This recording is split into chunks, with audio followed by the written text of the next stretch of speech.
የንጉሱ ትዕዛዝ። ስለ ታታሪነት። አንድ ንጉስ በመንግስቱ ውስጥ የሚገኙ ሁለት ሰዎችን አስጠርቶ በከተማው ዙሪያ ያለውን ይህን ረጅም ግድግዳ እስከ ነገ ጧት ድረስ ቀብታችሁ እንድትጨርሱ የሚል ትዕዛዝ ሰጣቸው። አንደኛው ሰው ግድግዳው በጣም ረጅም ነው፣ በአንድ ቀን አያልቅም ብሎ ተስፋ በመቁረጥ መቀባቱን ትቶተኛ። ሁለተኛው ግን ብጨርሰውም ባልጨርሰውም ድርሻዬን መወጣት አለብኝ ብሎ ሌሊቱን ሙሉ ሲቀባ አደረ።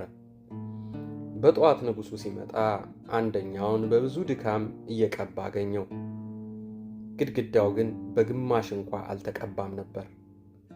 ነገር ግን ንጉሱ ያልተቀባውን ግድግዳ ሳይሆን የሰራውን ሰውዬ ትጋት አይቶ ሽልማት አዘጋጀለት።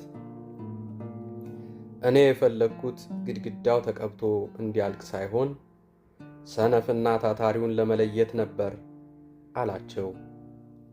ታታሪነት በውጤት ብቻ ሳይሆን በጥረት ይለካል። የማይቻል በሚመስል ነገር ውስጥ በታማኝነት መጋደል ትልቅ ድል ነው። ሰላም ለሁላችሁ ይሁን።